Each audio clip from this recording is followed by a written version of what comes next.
Yang Pak, bisa Pak.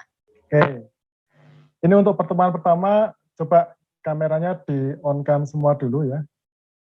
Kita kenalan dulu sebentar.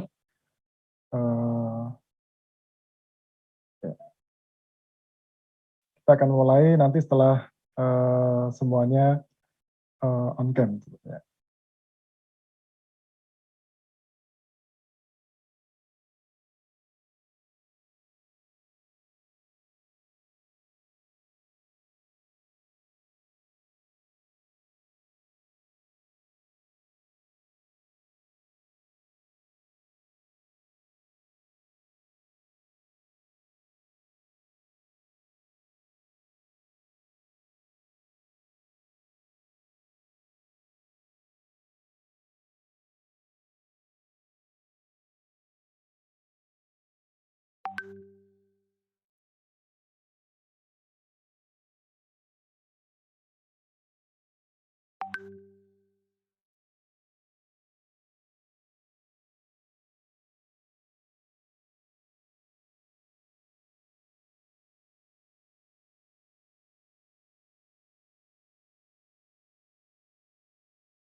Oke,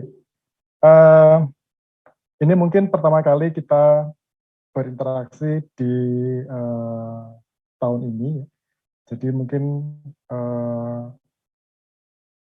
ada beberapa hal yang perlu saya sampaikan ya, terkait dengan mata kuliah di perancangan geometrik jalan. Jadi mohon maaf, sebenarnya ini kuliahnya adalah sifatnya hybrid. Jadi sebagian kita kuliah di kampus ya. Kemarin sudah pernah kuliah secara luring di kampus dengan Pak Latif. Sudah Pak. Sudah. Berapa kali itu kuliah di kampus?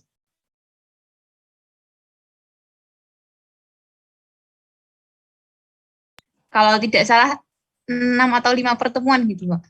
Oke, ya. Jadi ini hari ini saya mohon maaf ini terpaksa kita secara daring karena sebenarnya ini saya masih agak menyisakan batuk kering saya ini, jadi mungkin supaya lebih nyaman minggu depan bisa kita mulai untuk pertemuan di kelas nanti ya. Oke, kemarin kalau tidak salah koordinator asisten sudah berkoordinasi dengan kami, tim pengajar di perancangan geometrik jalan ini terkait dengan praktik studio. Kalau dulu namanya tugas besar ya, sekarang kita sepakati namanya adalah praktik studio. Artinya sebenarnya Anda memiliki kesempatan untuk melaksanakan praktik di studio, di kelas, di selasar kita ya, di ruang-ruang di kampus untuk mengerjakan tugas yang menurut saya termasuk tugas yang challenging, membuktikan bahwa Anda adalah seorang calon engineer ya.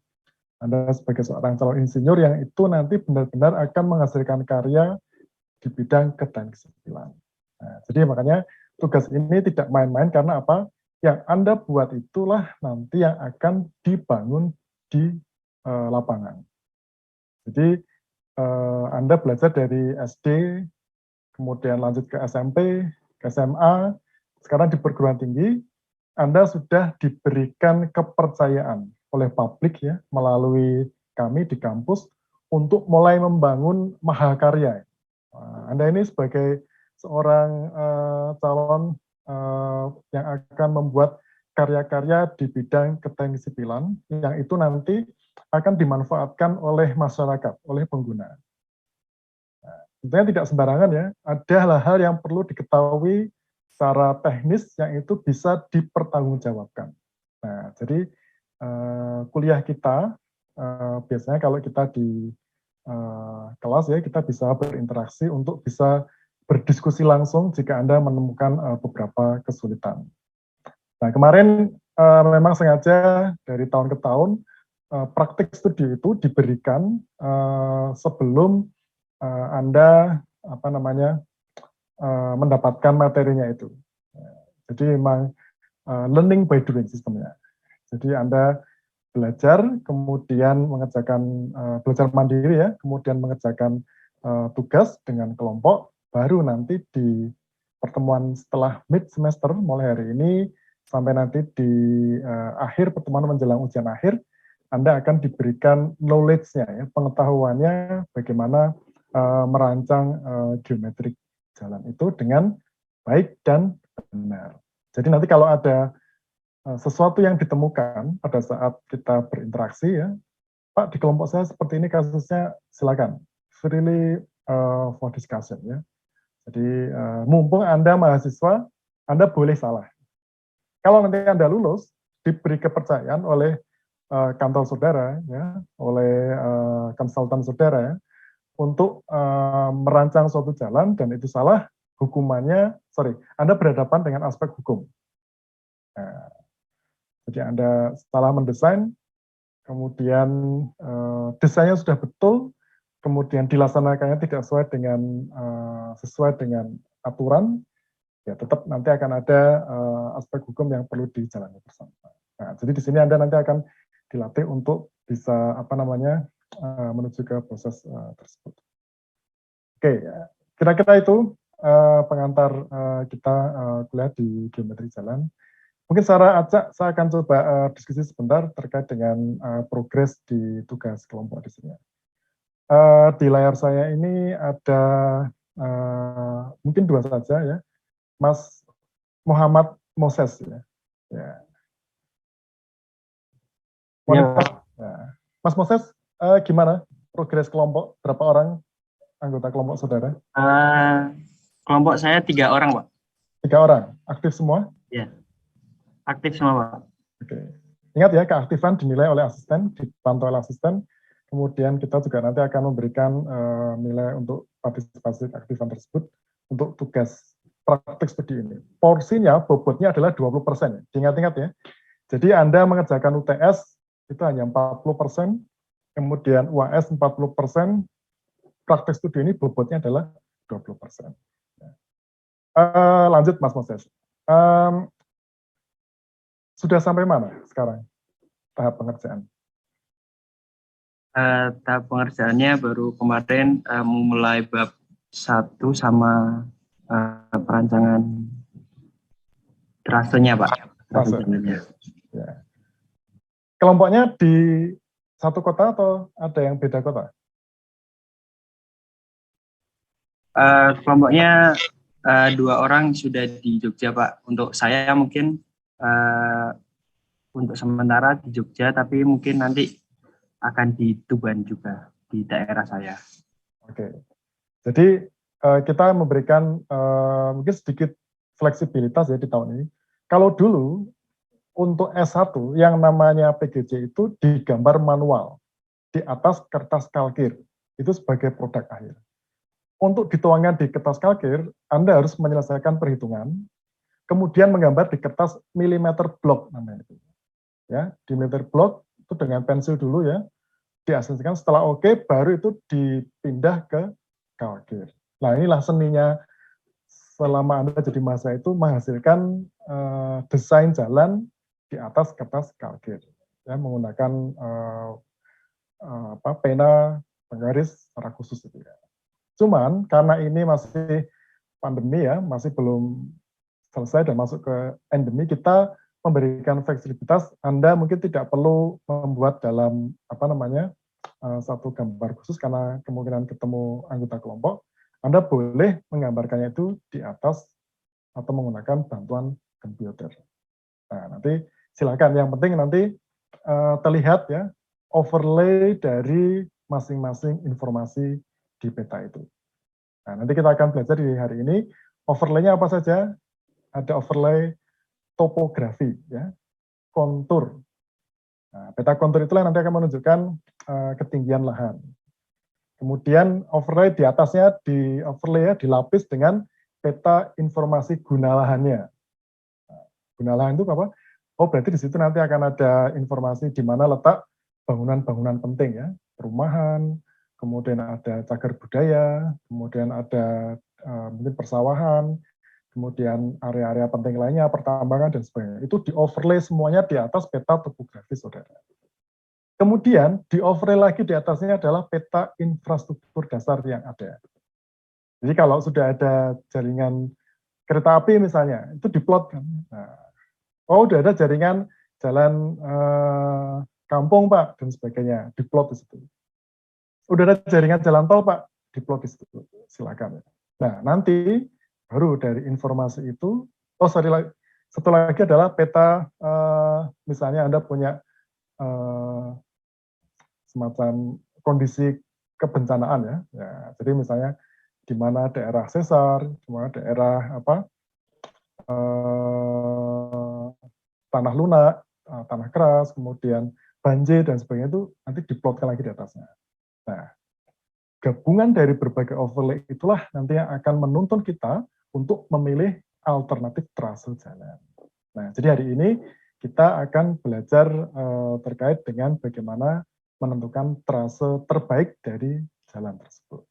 Kira-kira seperti itu ya. Jadi kalau Anda belum punya peta informasi itu ya dicari dulu ya. Nanti setelah dapat baru nanti bisa dilakukan di proses ini. Oke, kelompok kedua secara acak. Ini ada Mbak Alia Ramadianisa. Nah, siang Mbak Alia. Siang, Pak.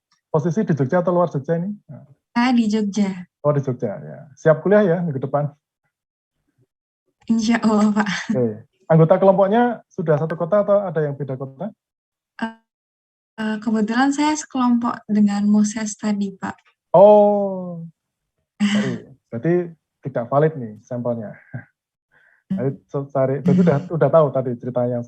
Kita cari kelompok anggota lain ya, mewakili yang perempuan. Ya. Mbak Zilva, Zilva Kosin, ya. Monitor Mbak Zilva. Iya, Pak. Bisa cerita Mbak, update dari progres kelompoknya? Ya.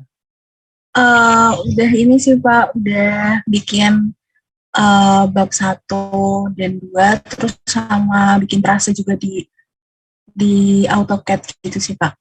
Ada masalah dengan anggota kelompok yang lain? Gimana Pak? Agak putus-putus. Ada masalah dengan anggota kelompok yang lain? Enggak sih Pak, aman-aman aja alhamdulillah. Oh, ya. Kalau ada yang macam-macam, silakan laporkan ke asistennya. Nanti biasanya lapor ke saya nanti ya. Oke ya, silakan. Kalau mau yang off cam silakan jika jaringannya tidak memenuhi. Kita akan coba lanjut ke materi kita hari ini ya.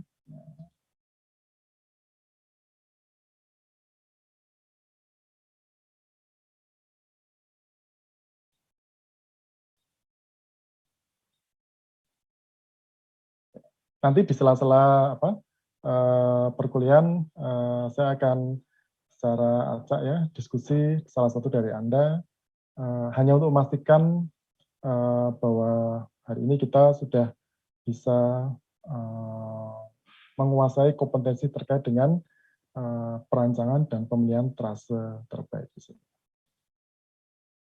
Materi yang akan saya berikan dalam bentuk PDF, Anda bisa meng-highlight mana-mana yang saudara anggap penting ya di sini. Ya. Jadi tujuan pembelajaran hari ini adalah Anda mampu menginterpretasi dan menginterpolasi berbagai data dan peta pendukung untuk apa? Untuk merancang alternatif trase jalan, serta Anda gunakan untuk memilih trase yang terbaik. Ya. Jadi kalau yang namanya interpretasi itu, berarti Anda setelah mengumpulkan berbagai informasi, Anda bisa menjelaskan. Oh ini kondisinya seperti ini Pak, kondisinya seperti ini, seperti ini. Itu Anda gunakan untuk merancang ini, alternatif trasenya ini. Kalau kita bicara alternatif trase, berarti akan ada lebih dari satu trase jalan. Nah, kemudian nanti dinilai mana yang menjadikan trase terbaik. Pertanyaannya adalah berapa trase jalan yang bisa diusulkan di sini? 1, 2, 3, 5, 5 terlalu banyak, 1 terlalu sedikit, idealnya adalah 3. Ya. Oke, nanti kita akan menggunakan metode sederhana di dalam memilih trase yang terbaik tersebut. Ya. Nah, jadi kalau kita akan merancang suatu trase jalan, Anda kira-kira sudah perlu memikirkan ke depannya profil yang ada di depan saudara itu. Situasi yang ada di depan saudara itu akan seperti apa? Jadi kalau Anda mendapatkan kondisi yang itu masih, saya katakanlah, belum banyak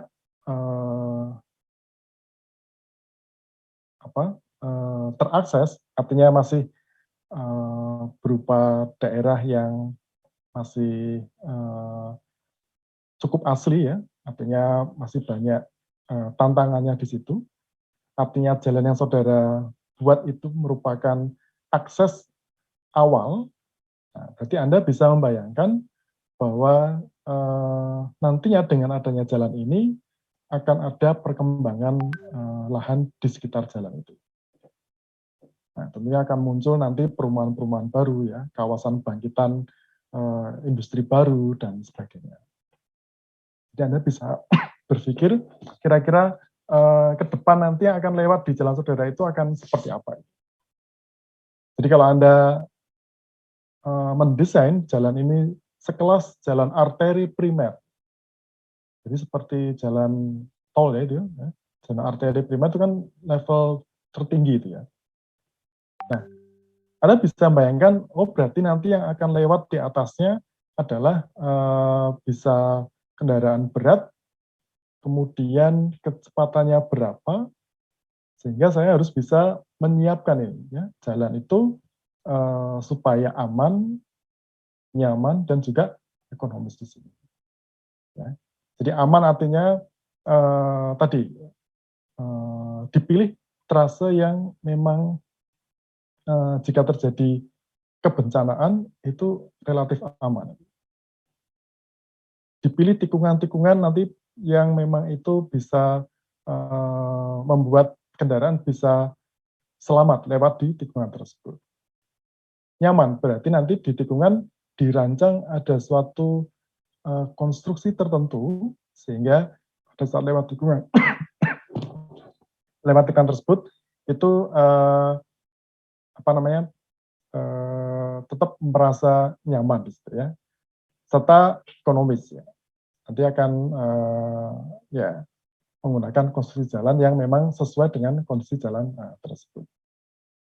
Nah, oleh karena itu biasanya trase jalan yang direncanakan memenuhi beberapa kriteria atau beberapa persyaratan yang ini nanti akan kita bawa ke dalam proses penilaian trase yang terbaik.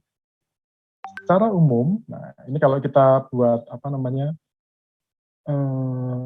segitiga ya ini ya, nah, segitiga gini ya, 1, 2, 3 di sini ya.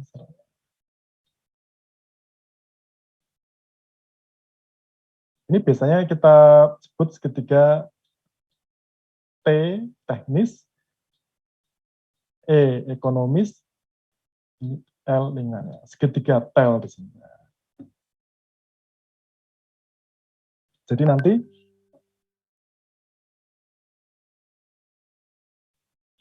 jalan yang kita bangun akan memenuhi aspek-aspek persyaratan teknis.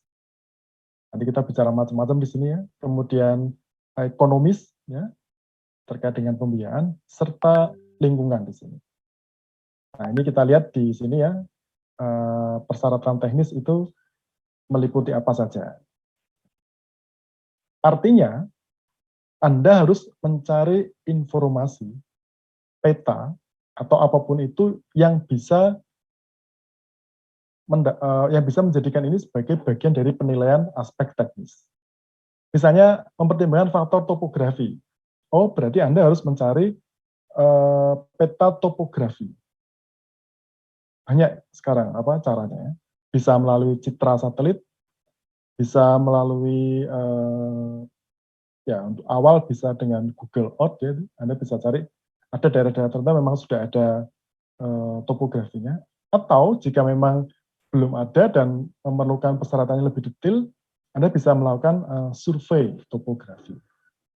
Nah, survei itu memang berarti membutuhkan biaya yang lebih banyak di sini. Kemudian informasi peta geologi yang tadi saya sampaikan ya, daerah rawan gempa, sesar, patahan, banjir, longsor, ya, tanah lunak, ya, dan sebagainya itu masuk dalam informasi geologi. Anda harus cari itu ya, dari mana Anda bisa mendapatkan peta geologi. Ya, mungkin nanti bisa menanyakan ke teman-teman di teknik geologi untuk mendapatkan informasi ini. Jadi sekarang itu di Indonesia, apalagi di Jawa itu sudah ada peta informasi kegempaan misalnya. Jadi mana-mana yang sesar, patahan, daerah longsor dan sebagainya itu sudah ada ya indikasi-indikasi di dalam geologi di sini. Kemudian berikutnya, kalau ingin mendapatkan informasi tata guna lahan atau tata ruang wilayah yang tadi saya sampaikan, mana daerah perumahan, mana daerah perkebunan, mana daerah pemakaman dan sebagainya, berarti Anda harus dapatkan informasi ini di Bapeda misalnya, di tata ruangnya. Jadi di situ Anda bisa mendapatkan informasi tata guna lahan. Kemudian terkait dengan rekayasa teknologi kemudahan pengerjaan, berarti Anda harus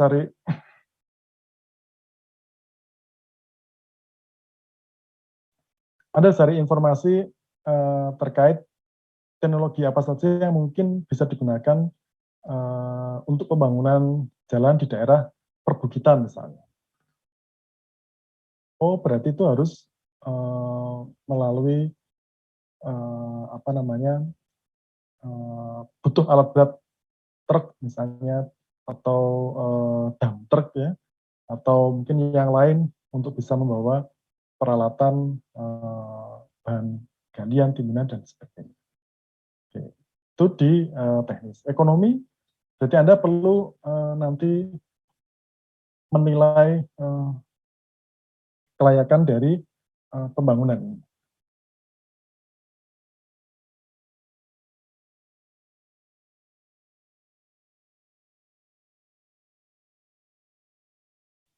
Ya, bisa dari aspek ekonominya ataupun aspek finansialnya. Jadi nanti Anda akan kuliah di ekonomi teknik. Nah, nanti di situ Anda akan belajar bagaimana proses penilaian kelayakan ekonomi dan kelayakan finansial.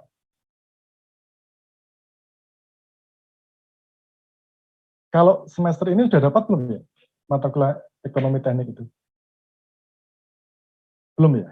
Nah, nanti diingat-ingat ya, pada saat nanti Anda semester 5 atau semester 6 di mata kuliah ekonomi teknik, Anda akan belajar di sini. Jadi kalau kita melakukan penilaian analisis kelayakan ekonomi, berarti di sini kita berbicara bagaimana pembangunan infrastruktur untuk publik, ya, untuk layanan umum. Kalau kita bicara kelayakan finansial, berarti nanti di sini kita akan bicara bangunan infrastruktur yang terkait dengan badan usaha. Jadi kalau misalnya kita sama-sama bangun jalan, aspek ekonomi ini misalnya kita ingin membangun jalan lingkar, ya, jalan pantura, ya, pantai selatan dan sebagainya. Yang ini menggunakan dana APBN, dana pemerintah. Sementara untuk jalan tol itu berarti kita akan menggunakan aspek kelayakan finansial karena harus mendatangkan keuntungan di situ. Oke, tapi intinya di sini di persyaratan ekonomi Anda nanti akan bisa membandingkan berapa biaya yang dibutuhkan jika Anda akan membangun jalan itu. Kemudian persyaratan lingkungan. Nah, lingkungan di sini itu bisa terkategori menjadi beberapa macam misalnya. Ada lingkungan terkait dengan fisik di sini. Artinya di sini nanti akan terkait dengan bagaimana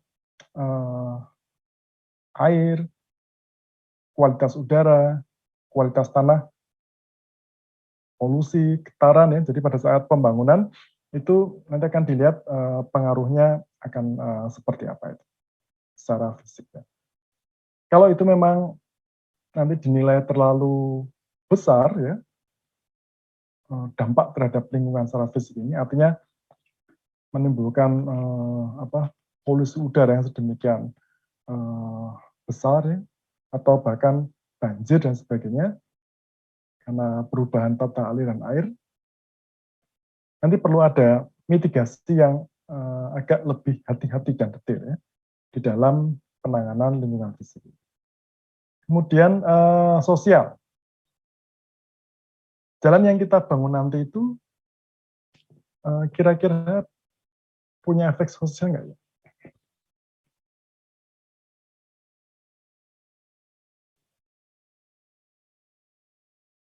Jadi aspek sosial di sini nanti akan menyebabkan keberatan masyarakat akan rencana pembangunan jalan tersebut atau tidak. Jadi sama-sama satu trase jalan itu melewati daerah pemukiman, ya. Mungkin di situ ada masyarakat yang berkeberatan, sehingga dia akan mungkin menolak pembangunan jalan tersebut. Tapi di sisi lain mungkin akan ada dukungan ya, terhadap pembangunan jalan tersebut, karena masyarakat merasa oh ganti untungnya sudah sesuai. Nah, jadi sekarang istilahnya bukan ganti dan rugi, tapi mendapatkan ganti dan untung gitu ya. Nah, jadi sudah sesuai untuk proses ganti untungnya atau bahkan relokasi untuk daerah yang baru.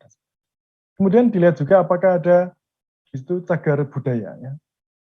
Jadi kalau kita ingin membuat jalan apalagi itu sekelas selevel dengan arteri, apalagi itu fungsinya adalah primer, nah itu perlu dicek itu ya, karena nanti akan lewat kendaraan-kendaraan besar ya, getarannya cukup besar, apakah akan membahayakan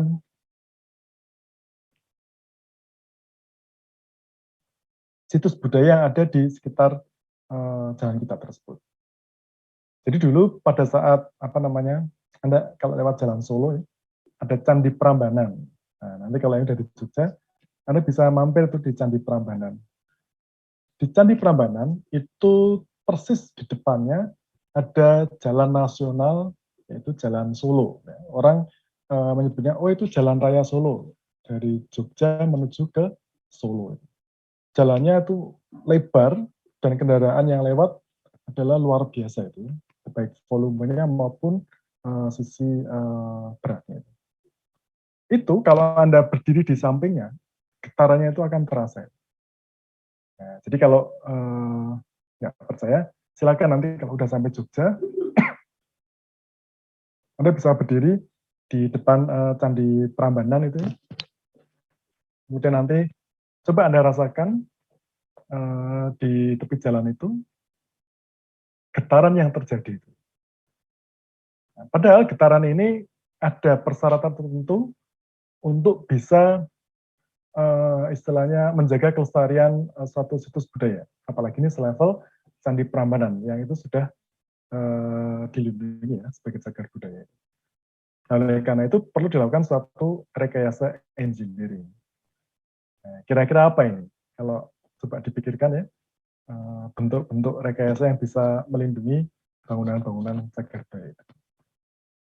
Ada yang punya ide nggak? Kira-kira bentuknya apa itu?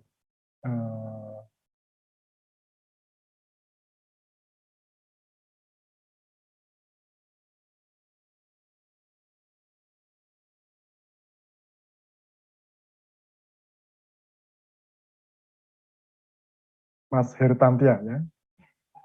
Punya ide Mas kira-kira?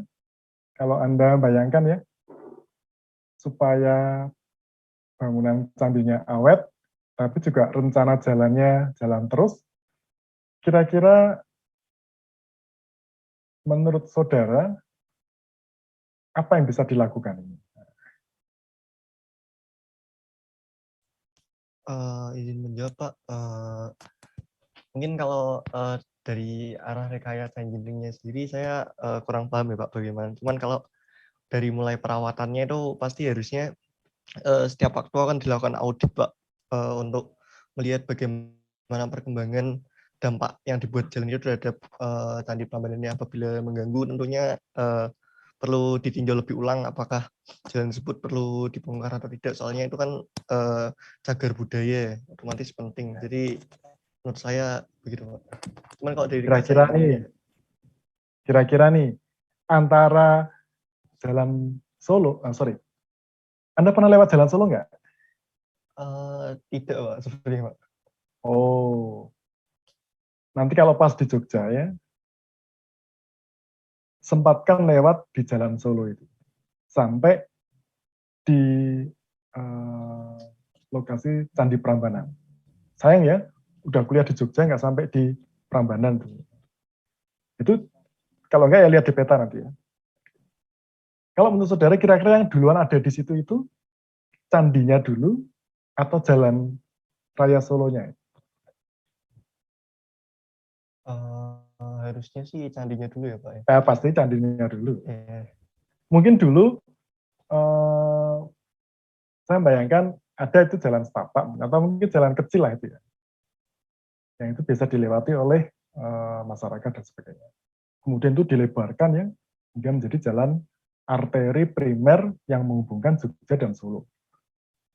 Nah berarti si perancang, misalnya Anda ditakdirkan hidup pada saat itu, kan sudah harus berpikir, jalan saya ini tadi ya, di proses awal tadi itu, sudah harus punya visi ke depan ini yang lewat apa saja. Karena ini saya merancang, sistemnya primer, fungsinya arteri, kelasnya 1. Oh ini udah pasti statusnya jalan nasional ya, udah pasti ini akan rame, truk, tronton, itu akan lewat di sini semua. Ini berarti efek getarannya ini kira-kira mengganggu stabilitas candi nggak ya? Nah ini yang dimaksud tadi ya, yang dimaksud di slide sebelumnya tadi ini. Kira-kira seperti itu. Berarti nanti Anda akan berpikir ini, mitigasinya akan seperti apa. Yang di sini ada yang asli Jogja, mungkin bisa cerita di Jalan Solo, ya, di depan Candi Prambanan itu ada apanya itu. Itulah mitigasi local wisdom kita ini. Mudah-mudahan ada ya yang dari Jogja di sini yang pernah lewat atau pernah main di Candi Prambanan.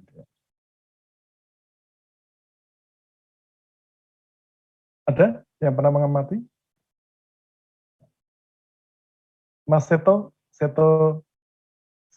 Dito Surya. Nah, dari mana Mas asalnya? Dari Jogja, Pak. Nah, tahu lewat dong, mengharapi Prambanan. Udah lama.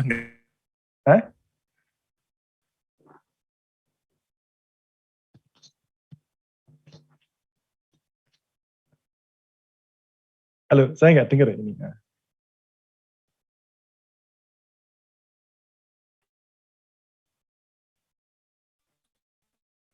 Gimana Mas itu? Pak, Bapak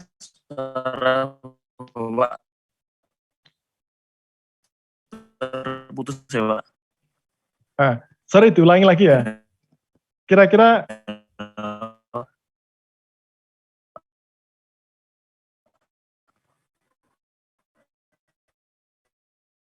ya. Oke. Mungkin bisa diulangi Mas. Kira-kira Anda melihat apa di depan Prambanan itu? Yang lain juga boleh searching ya di Google. Coba dilihat di depan Candi Prambanan yang dekat dengan Jalan Solo itu ada apanya itu?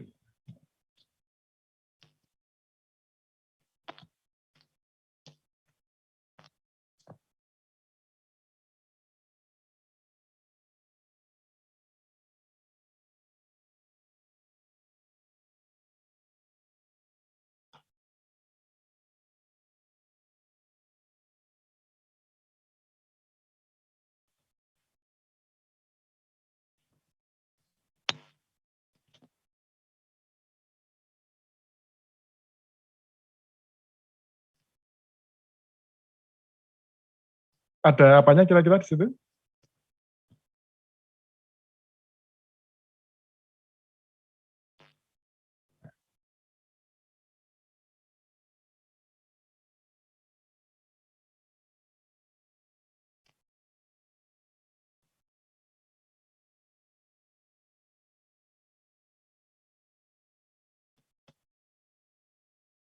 Nanti kalau Anda cermati ya, di situ ada selokan besar.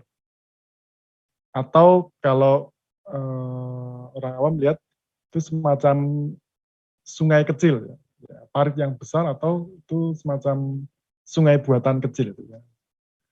Yang itu sekarang mungkin sebagian sudah ditutup ya itu ya, di atasnya itu ya, sehingga mungkin nggak begitu terlihat. Nah itu adalah contoh bagaimana suatu konstruksi untuk memutus getaran. Jadi dengan adanya itu, getaran yang akan lewat atau merambat secara horizontal menuju candi itu akan terputus di situ. Yang itu pada saat ke area candi sudah lemah amplitudenya. Sehingga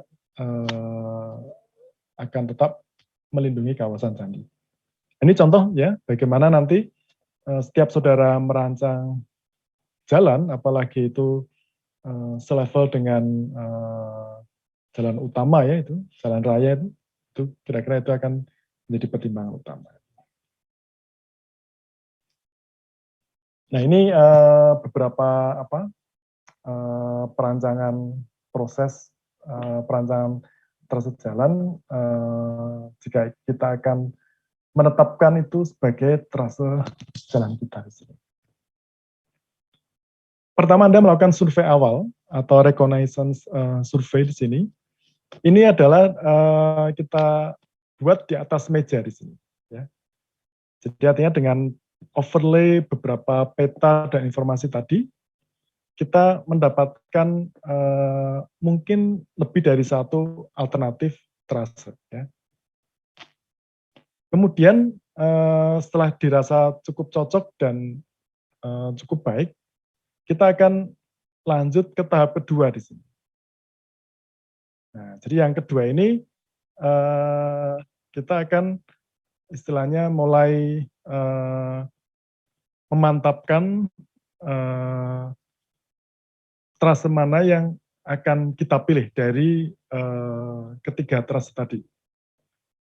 Setelah trase terbaik kita tentukan, kemudian kita akan lanjut ke tahap ketiga, yaitu cek ke lokasi. Nah, jadi nanti kita telusuri ya, trase yang sudah kita usulkan tadi itu, di lapangan kondisinya seperti apa? Apakah ada perubahan? Itu nanti perlu kita catat di sini. Ya. Kalau terpaksa akan ada penyesuaian alignment atau penyesuaian trase jalannya itu, yaitu diputuskan pada saat kita set di lokasi tersebut. Nah, kemudian ini ada salah satu metode pemilihan trase terbaik, ya, menggunakan analisis multi kriteria. Jadi kita ada beberapa kriteria atau beberapa aspek yang nanti akan kita gunakan di dalam perhitungan. Karena namanya multi kriteria, berarti kita menentukan kriteria lebih dari satu. Minimal 3 tadi ya, segitiga tel tadi ya, teknis, ekonomi, dan lingkungan. Anda boleh menambahkan kriteria lain di sini untuk melengkapi. Misalnya kriteria politik di sini. oh jalan ini ternyata memiliki posisi strategis atau politis yang cukup tinggi, nah, itu nanti Anda bisa tambahkan di situ ya. Atau kriteria tata ruang tadi, kesesuaian dengan arahan tata ruang. Ada beberapa tata ruang yang mencoba memberikan arahan, ya. Misalnya demikian ya, pembangunan jalur lintas selatan yang melewati kecamatan ini diharapkan mampu meningkatkan perekonomian masyarakat di Jogja bagian selatan. Nah, artinya di situ sudah jelas jalur lintas selatan yang akan dibangun di Jogja itu melewati kecamatan-kecamatan tertentu di situ. Nah, sehingga nanti kalau jalan kita akan kita cek apakah memang benar atau berapa persen yang memenuhi melewati kecamatan tersebut sesuai arahan tata ruang. Dan kriteria yang lain yang kita tambahkan sesuai dengan kebutuhan. Nah, selanjutnya tiap kriteria tadi akan dibagi ke dalam subkriteria. Nah, jadi kriteria teknis tadi kita bagi menjadi subkriteria yang lebih kecil. Jadi misalnya teknis tadi kan ada kondisi topografinya seperti apa, kondisi geologinya seperti apa, kemudian kemudahan pengerjaannya seperti apa, dan sebagainya. Lingkungan kita bagi menjadi subkriteria yang lebih kecil lagi. Nah, setiap subkriteria ini nanti akan kita buat interval penilaiannya. Ya, jadi setiap subkriteria tadi kita buat interval penilaian. Interval penilaian ini nanti kita deskripsikan. Misalnya kita beri nilai 1 kalau kondisinya mengalami atau melewati banyak tantangan kebencanaan dan sebagainya. Kemudian melewati daerah sesar, patahan, dan sebagainya. Sehingga nilainya rendah, 1. Atau kita beri nilai 5 kalau tidak melewati daerah bencana, tidak melewati daerah patahan, sesar, dan sebagainya. Sehingga nanti kita akan membuat intervalnya ini dulu ya, dari 1 sampai 5 di sini. Itu bisa dalam indikasi kuantitatif atau indikasi kualitatif.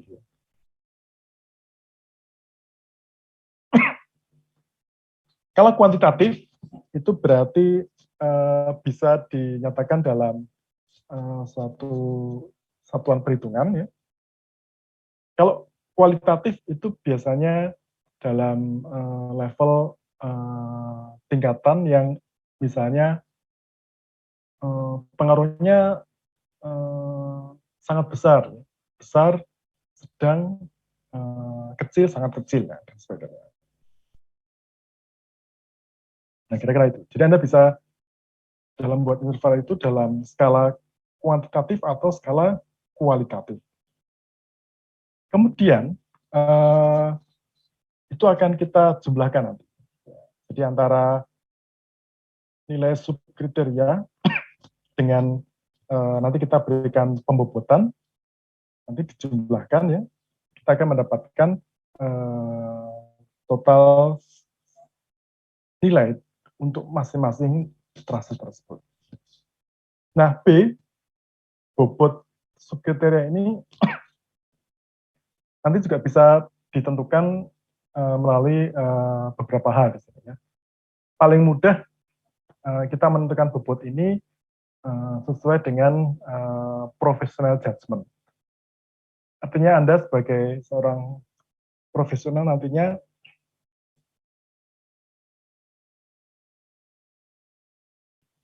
akan bisa memberikan seberapa besar bobot ini terhadap yang lain.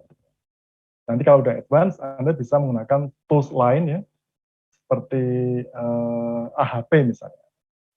Jadi AHP di sini ya, Analytical Hierarchy Process. Jadi AHP ini salah satu cara untuk mendapatkan bobot secara objektif ya. Karena Anda harus melakukan berbagai rangkaian wawancara, kemudian dengan berbagai pihak yang terkait untuk bisa mendapatkan sebenarnya berapa sih bobot untuk setiap subkriteria ini. Kira-kira seperti itu. Oke, nah ini contoh bagaimana kita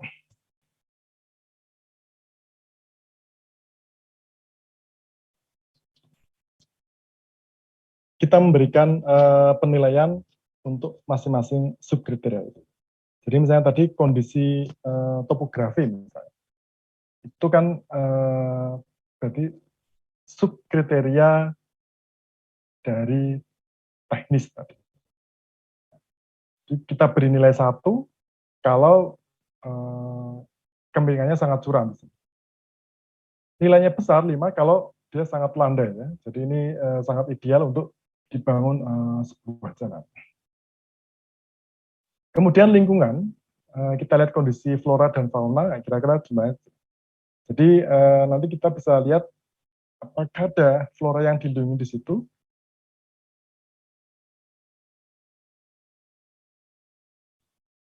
Apakah ada fauna yang juga dilindungi di situ. Nah, nanti bisa kita lihat. Ini contoh dari aspek penilaian kualitatif tadi. Ya. Karena ini berdasarkan tingkatan tadi. Ya. Kalau yang topografi, kemudian itu termasuk yang kuantitatif tadi. Nah ini contoh, kita punya 3 alternatif ya. Alternatif 1, 2, dan 3 di sini. Kemudian tiap subkriteria kita nilai untuk masing-masing alternatif di sini. Ini sesuai dengan interval tadi.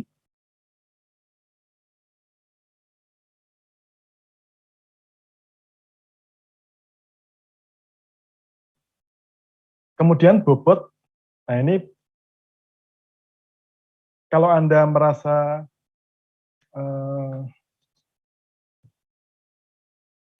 belum memiliki keberanian dalam professional judgment, saya menyarankan bobotnya ini disamakan. Karena ini ada 4 kriteria, berarti nanti bobotnya ini bisa disamakan, jadi ini 25% semuanya. Tapi kalau Anda melihat bahwa aspek teknis ini lebih penting, bobotnya lebih tinggi dibanding yang lain, ini bisa diberikan bobot yang lebih tinggi di sini. Jadi misalnya contoh,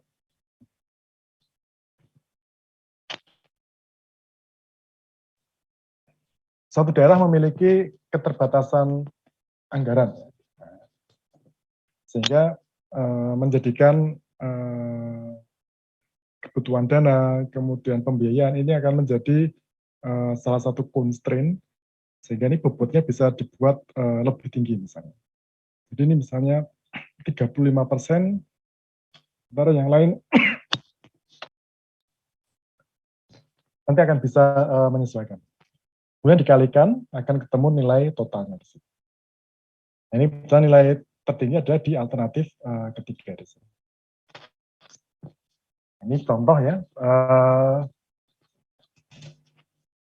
Ini adalah real case ya. Ini project pertama saya dulu di tahun 2000 ya.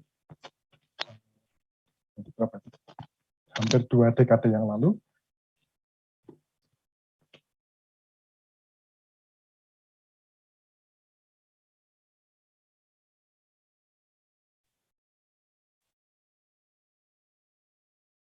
Ya, begitu saya lulus S1, saya diminta untuk membuat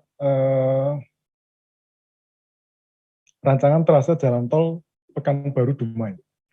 Nah, ini kalau dilihat ada usulan 3 trase di situ ya. Trase 1, trase 2, dan trase 3 yang paling pendek di sini. Ya. Kemudian ternyata setelah melalui diskusi dengan berbagai pihak terkait, diusulkan trase baru yang merupakan gabungan trase 1 dan trase 3, karena memang mereka menghendaki ada bagian dari trase 3 ini, karena yang berada di trase 3 pada saat itu merupakan daerah gambut ini ya. Daerah tanah lunak yang pada saat itu belum banyak dimanfaatkan. Harapannya nanti dengan adanya jalan tol ini, secara bertahap daerah lahan gambut ini juga akan ikut berkembang. Nah, ini beberapa pertimbangan dalam proses pemilihan trase jalan tol tersebut.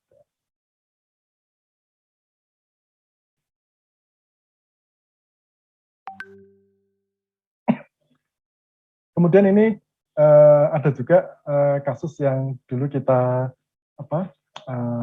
kerjakan pada saat kita akan mengusulkan ya trase yang melewati Kabupaten Padang Lawas dan Kabupaten Mandailing Natal. Jadi yang merah ini sebenarnya trase existing. Penduduk di Padang Lawas jika akan berkunjung ke Mandailing Natal, ini harus menempuh waktu 5-6 jam menyusuri Bukit Barisan ini ya. Nah, ini Bukit Barisan ini. Karena memang yaitu jalan satu-satunya di situ. Sementara kedua kabupaten ini sebenarnya memiliki kesamaan ini ya dalam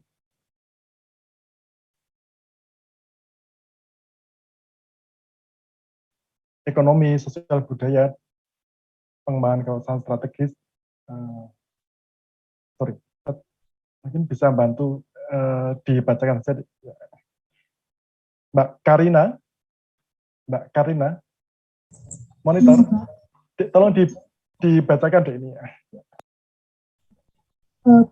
Dibacakan kata-katanya Pak? Dibaca. Penghubung Kabupaten Padang Lawas dan Kabupaten Mandailing Natal menyisir Bukit Barisan 250 km dengan waktu tempuh 5-6 jam. Kedua kabupaten telah menjalin kegiatan ekonomi, sosial budaya, dan pengembangan kawasan strategis. Implikasi pada pola pergerakan perjalanan dan mobilitas transportasi penduduk perlu dukungan perwujudan sistem jaringan prasarana transportasi. Rencana pembangunan jalan akses penghubung Sibuhuan Kabupaten Palas, Pagur Kabupaten Madinah memiliki peran penting dalam rangka perwujudan tujuan-tujuan tersebut. Pembangunan jalan sejalan dengan RT/RW Kabupaten Padang Lawas 2011 sampai 2031 dan perlu dikaji kelayakan pembangunannya mengingat jalan akan melewati kawasan hutan lindung Bukit Barisan agar selaras dengan tujuan pemerataan pertumbuhan pembangunan serta tetap menjaga kelestarian lingkungan. Nah, ini tadi ya. Jadi yang merah itu adalah kondisi existing. Sementara yang biru ini, nah ini adalah jalan yang kita rencanakan. Kita mendapatkan ini setelah melihat data-data sekunder tadi ya, di atas peta satelit, dan sebagainya.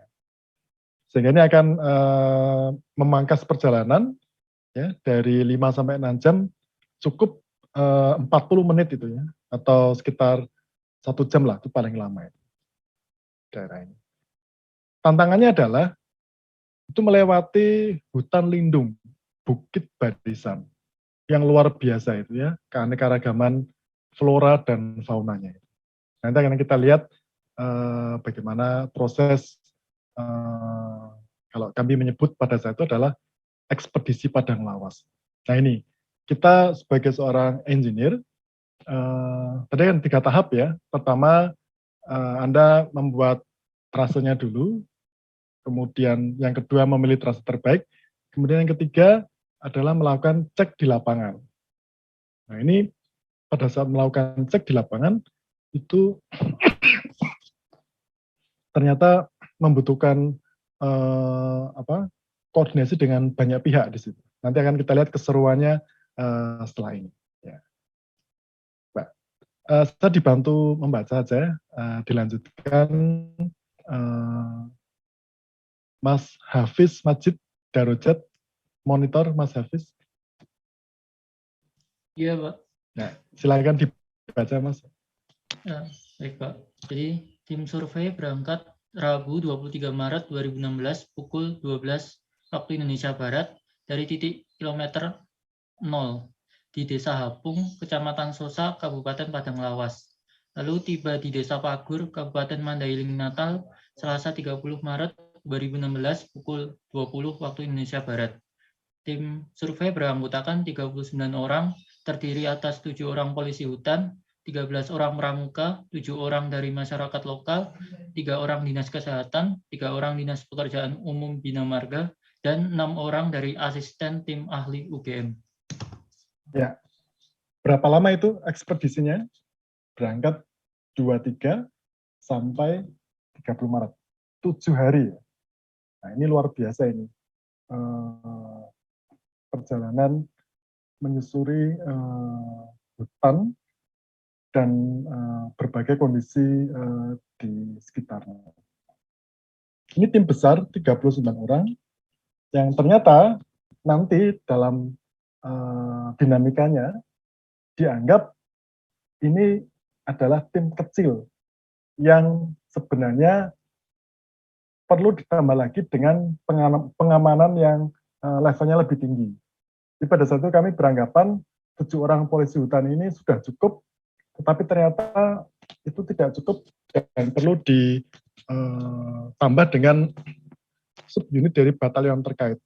Jadi ada kejadian-kejadian yang itu benar-benar termasuk ya cukup mencekam ya, sehingga itu perlu pengiriman batalion dari daerah terkait untuk menjemput tim yang sempat tersesat di perjalanan ini.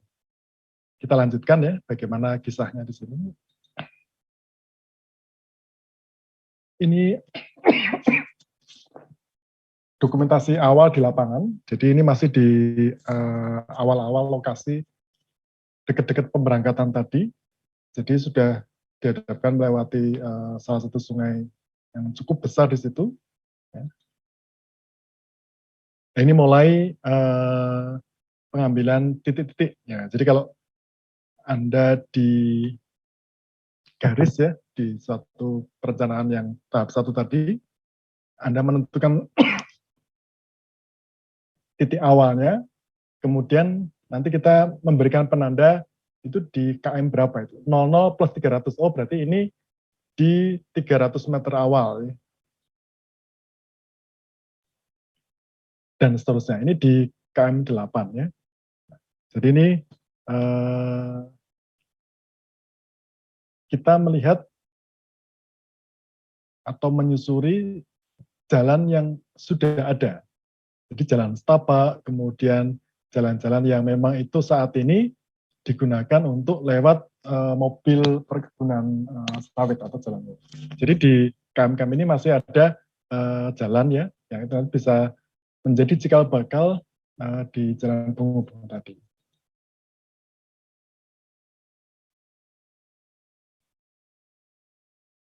Silakan dilanjut, dibaca Mas Fikri Firdaus. Monitor Mas Fikri. Iya Pak. Perjalanan, saya izin baca ya Pak.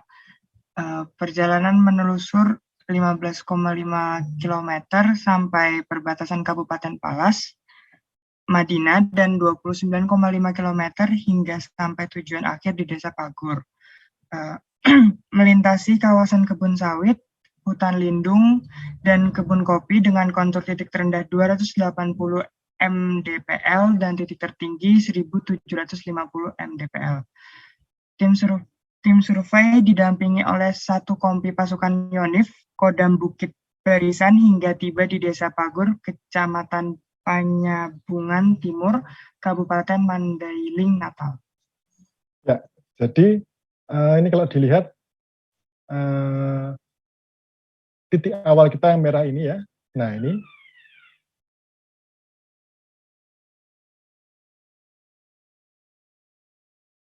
Nah, rencananya yang kita lewati ini adalah, sorry, saya tunjukkan dulu. Ya, jadi yang rencana dilewati ini adalah yang trase biru ini. Jadi di sini, kemudian ini ternyata naik ya, naik, kemudian ini turun, hari ini turun lagi ya, dan sebagainya. Rupanya pada saat di titik ini, ya, ini adalah akhir dari kawasan kebun sawit ya, mulai masuk di kawasan hutan lindung yang sudah tidak ada jalannya lagi. Sehingga ini benar-benar mengandalkan orang lokal untuk mencari jalan sesuai dengan peta yang kita usulkan di sini. Ya. Ada informasi dari penduduk lokal bahwasannya diarahkan untuk tidak melewati trase yang biru ini. Ya. Jadi disarankan untuk memilih jalur yang menyusuri lembah di sini. Nah, jadi yang merah ini sebenarnya adalah jalur lembah di sini. Kalau yang biru ini adalah jalur yang naik melewati lereng perbukitan di sini. Apa alasannya? Ya alasannya karena di daerah lembah ini ada sungai yang itu nanti akan membantu tim dalam mendapatkan sumber air ya selama proses perjalanan di sini. Ternyata pada saat kita melewati daerah lembah ini, itu tim sempat, nah ini ya, kalau dilihat melewati daerah ini ya. Nah, jadi ini sudah masuk ke wilayah hutan di Sumatera Barat di sini. Ya. Kemudian menyadari kalau tersesat cukup jauh, akhirnya mereka diminta kembali lagi ya ke titik awal di sini, lanjut ke daerah di sini. Jadi 7 hari itu karena memang ada sempat terjadi perpindahan rute dan sempat tersesat sampai ke wilayah di Sumatera Barat. Nah, pada saat melewati daerah lembah di sini, nah, ini ternyata mulai ditemukan hewan-hewan yang itu dianggap satwa langka dan yang mungkin bisa ditemukan langsung di lapangan di sini. Nah, yang tadi saya mengatakan ya, ada tambahan 1 kompi pasukan Yonif di sini ya, dari Kodam Bukit Barisan di sini. Ini ada satu kisah ya, jadi pada saat tim berjalan di lapangan ya,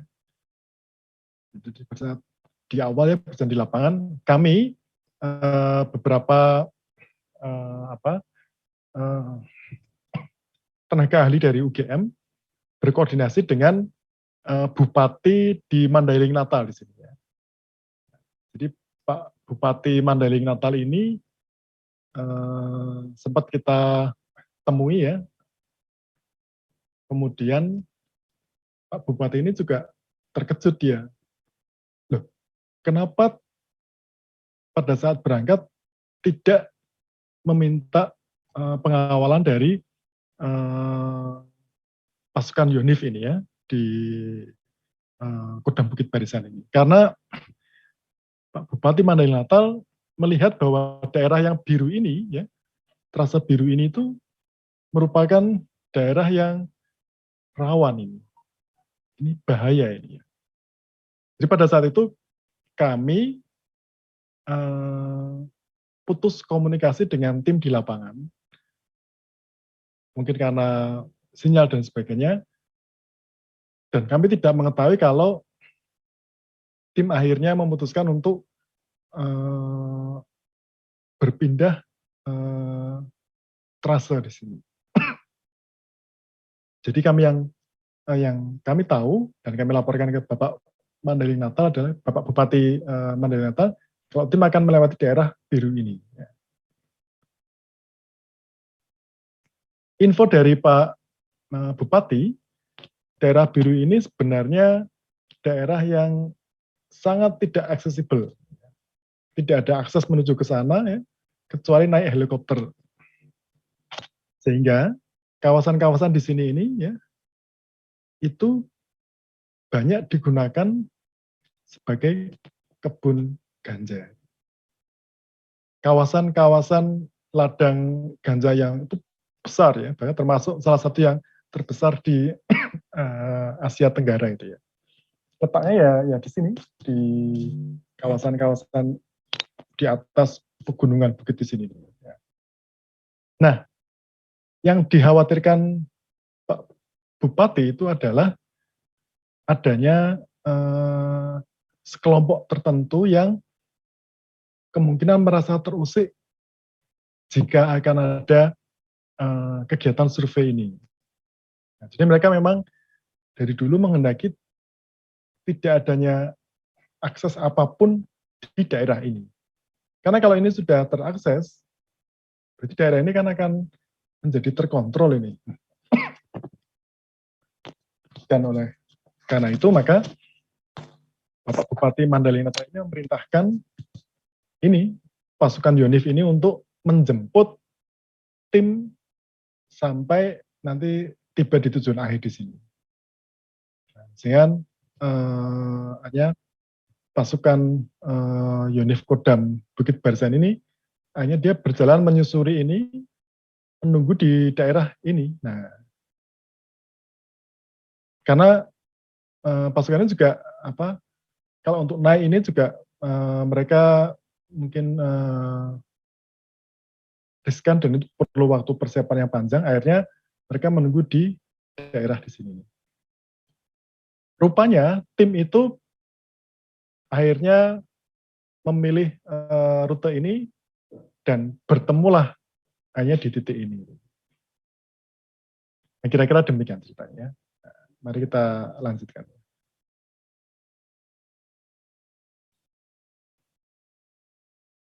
Ini kira-kira beberapa dokumentasi selama perjalanan tadi ya. Melewati sungai ya, dan sebagainya. Nah, setelah kami mendapatkan informasi dari Bupati Mandailing Natal tadi, kami menginstruksikan asisten di tim sosial ekonomi dan sosial budaya ini untuk menelusuri ya, menggali informasi dari masyarakat melalui wawancara mendalam terkait keberadaan tadi ya, kebun-kebun ladang ganja tadi ya. Apakah memang masyarakat di sini sebenarnya sudah mengetahui dan bagaimana tanggapannya pada saat mereka menjadi bagian dari tim surveinya itu sendiri. Nah, silakan dibantu baca ya terkait dengan hal ini nanti. Nanti akan saya jelaskan lebih lanjut. Natsmira Az-Zahra. Monitor Mbak Natsmira. Iya Pak, sebentar. Nah, dibantu baca ya Mbak.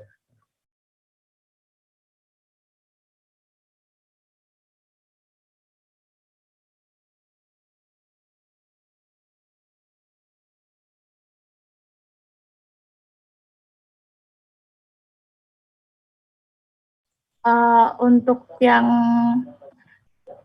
pertama itu ada survei di mana survei menggunakan daftar pertanyaan atau kuesioner yang telah disusun berdasarkan hasil desk study dan observasi awal.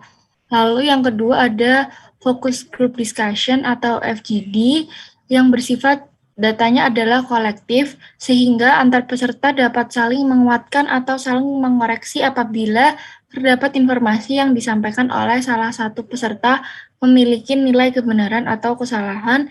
Dan yang terakhir ada wawancara mendalam, di mana kegiatan wawancara mendalam bertujuan untuk menggali secara lebih dalam dan menyeluruh terkait dengan isu yang berkembang dengan rencana pembangunan jalan.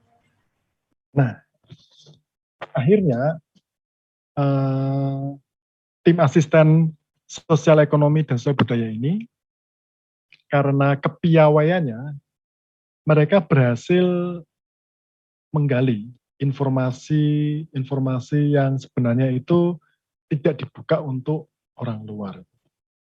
Jadi akhirnya beberapa tokoh masyarakat di sana, termasuk Pak Kades itu, akhirnya mulai terbuka. Mereka sebenarnya tahu keberadaan ladang kebun zat-zat aditif tadi itu. Dan mereka tahu sebenarnya siapa-siapa warga yang menjadi bagian dari, saya katakanlah, sindikasi itu. Jadi ternyata untuk melakukan pengelolaan kebun ladang itu, mereka membutuhkan pekerja ya, untuk ya metik, untuk packing, distribusi, dan sebagainya. Nah, key person inilah yang akhirnya menceritakan fenomena tersebut. Setelah asisten kita informasikan informasi dari Pak Bupati Mandailing Natal itu. Seandainya kita tidak ketemu dengan Bupati Mandailing Natal, mungkin proses survei, FGD, wawancara mendalam itu berjalan biasa-biasa saja. Nah, begitu mereka juga sebenarnya kaget juga loh. Anda kok tahu kalau ternyata seperti ini? Nah, akhirnya mereka mulai terbuka. Nah, yang disayangkan adalah mengapa ini tidak diinformasikan sejak dari awal itu ya. Artinya kalau itu diinfokan dari awal, kita tidak akan memilih jalur yang biru tadi itu. Tapi kita mungkin langsung ke alternatif yang merah atau yang lainnya itu ya. Karena itu akan membahayakan tim surveinya itu sendiri. Mereka sebenarnya juga enggan karena ya kalau itu diinfokan di awal, ya otomatis ya akan terbuka semua itu. Jadi semua orang juga hanya akan mengetahui hal tersebut ya.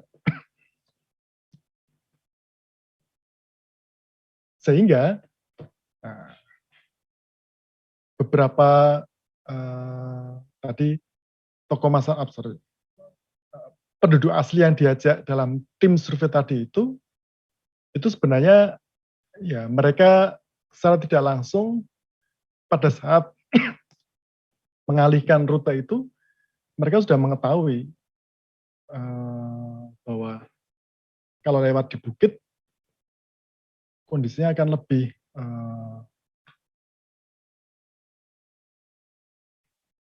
rawan. Sehingga mereka menyarankan untuk memilih alternatif trase melalui lembah tadi. Akhirnya ya sudah, begitu ini sudah terinformasikan, jadi sebenarnya ketua kampung di sini, tokoh masyarakat di sini sudah memberikan titipan pesan kepada warga setempat asli yang di tim itu untuk mengarahkan ke lokasi yang warna merah tadi itu ya, bukan yang warna biru itu. Ya lanjut, nah di sini.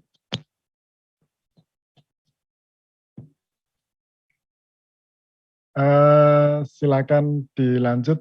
Ya. Mas Auzan Rahman, monitor Mas Auzan Rahman. Hadir, Pak. Ya, coba dibantu baca, Mas. Ya. Oke, siap, Pak.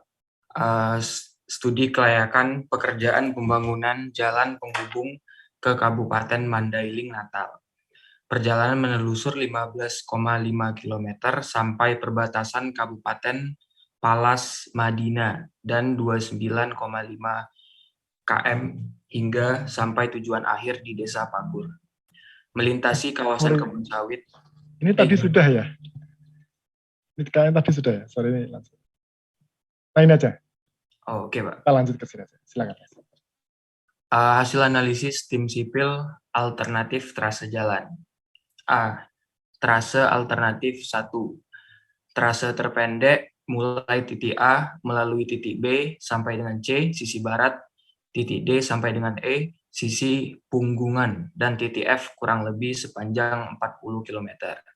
Keuntungan jarak lebih pendek, berada di daerah punggungan bukit sehingga meminimalkan pekerjaan galian dan timbunan. Kelemahan, kontur relatif lebih terjal karena berada pada ketinggian puncak bukit, membutuhkan penyesuaian kelandaian agar optimum, berada di wilayah potensi konflik sosial yang tinggi. Coba Anda perhatikan bagaimana rapatnya kontur ini, peta kontur ini. Menunjukkan apa? Berarti di situ ada daerah bukit pegunungan. Gitu ya.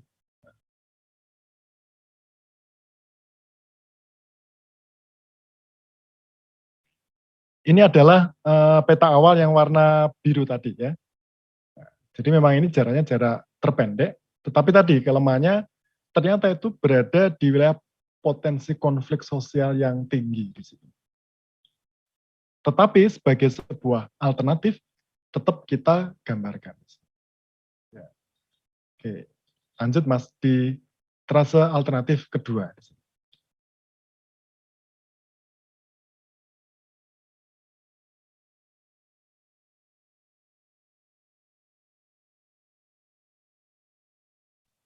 Silakan Mas Rahman lanjut ya. Oh, siap, Pak. Trase alternatif 2. Jadi di trase alternatif 2, trase terpendek mulai titik A melalui titik B sampai dengan C sisi timur, titik D sampai dengan E sisi lembah, dan titik F kurang lebih sepanjang 50 km. Keuntungannya, kelandaian yang relatif lebih rendah dibanding trase 1. Berada di wilayah konflik sosial yang tidak terlalu tinggi. Kelemahan, memiliki trase paling panjang dibandingkan kedua alternatif trase lainnya. Belum tersambung pada kilometer 5 dengan kilometer 7+5 dan merupakan tanjakan dengan sudut kelerengan di atas 50 derajat. Berada di daerah lereng bukit sehingga lebih memerlukan pekerjaan galian. Lanjut Mas, terakhir nih. Ya. Selanjutnya trase alternatif 3. Ini trase terpendek mulai titik A melalui titik B sampai dengan C sisi barat, titik D sampai dengan E sisi lembah, dan titik F kurang lebih sepanjang 45 km. Keuntungan relatif lebih landai dibandingkan dengan kedua alternatif trase lainnya, berada di wilayah konflik sosial yang tidak terlalu tinggi, lebih dekat dengan sumber atau pengembangan wilayah yang signifikan. Kelemahan lebih panjang dibanding dengan alternatif trase 1, berada di daerah lereng bukit sehingga lebih memerlukan pekerjaan galian. Ya, jadi ini memang lebih pendek dari alternatif 2 karena di sini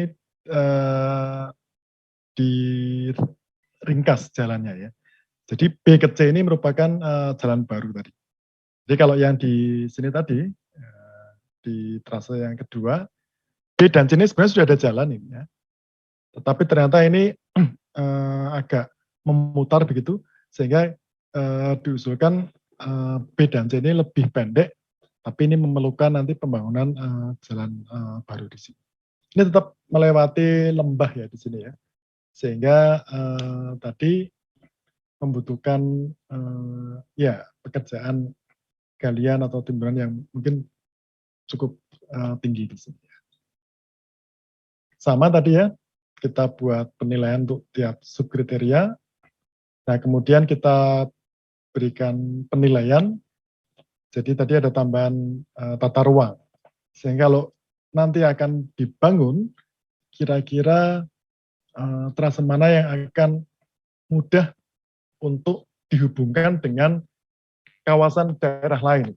Yang tadi ternyata alternatif 2 dan 3 ini ternyata bisa untuk mudah dihubungkan dengan Sumatera Barat. Nah, ini terlihat nilai tertinggi adalah di trase ketiga. Nah, kira-kira itu pengalaman kami ya dalam menyusun bagaimana trase jalan di area-area yang cukup sulit.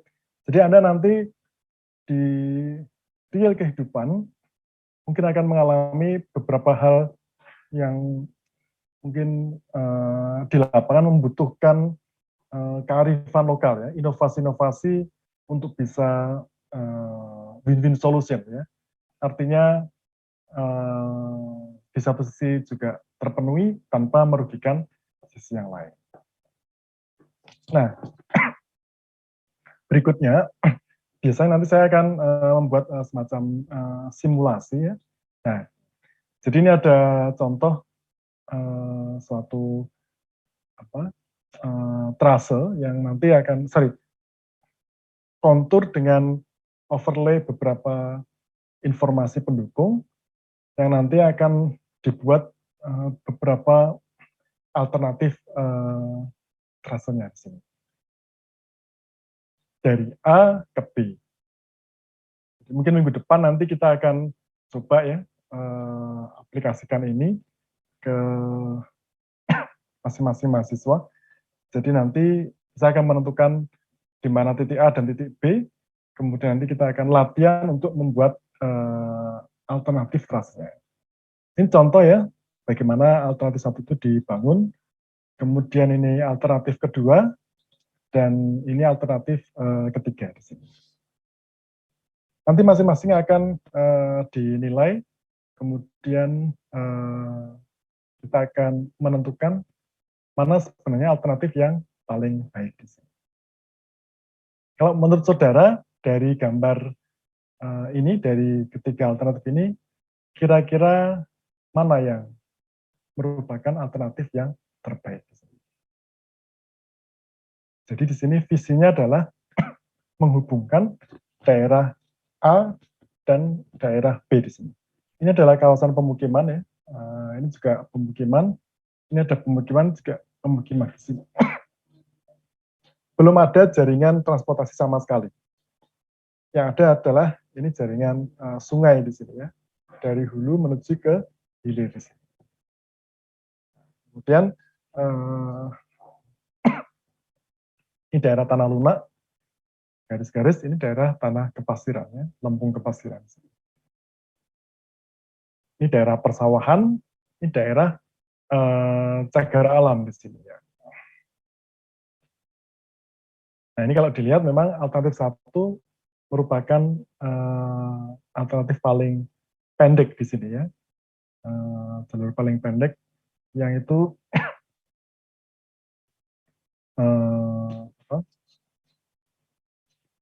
bisa menjadi satu alternatif yang terbaik di sini. Alternatif kedua ini juga cukup baik jika dia nanti akan dikembangkan kemudian kalau misalnya nanti daerah kedua ini akan akses menuju ke daerah ini pertambangan di sini ya. Tetapi di sini kendalanya adalah dia melewati daerah tanah lunak, sehingga biaya pembangunannya akan mahal di sini. Kalau ini kan ke lembung kepasiran semua. Alternatif ketiga, ini memang alternatif yang paling panjang di sini. Tetapi keuntungannya salah satunya adalah dia memiliki dukungan dalam pengembangan wilayah ke depan di sini. Jadi daerah-daerah ini nanti akan bisa dikembangkan dengan lebih baik lagi. Kira-kira itu ya, diskusi kita pada hari ini. Apakah ada pertanyaan atau sesuatu yang perlu didiskusikan?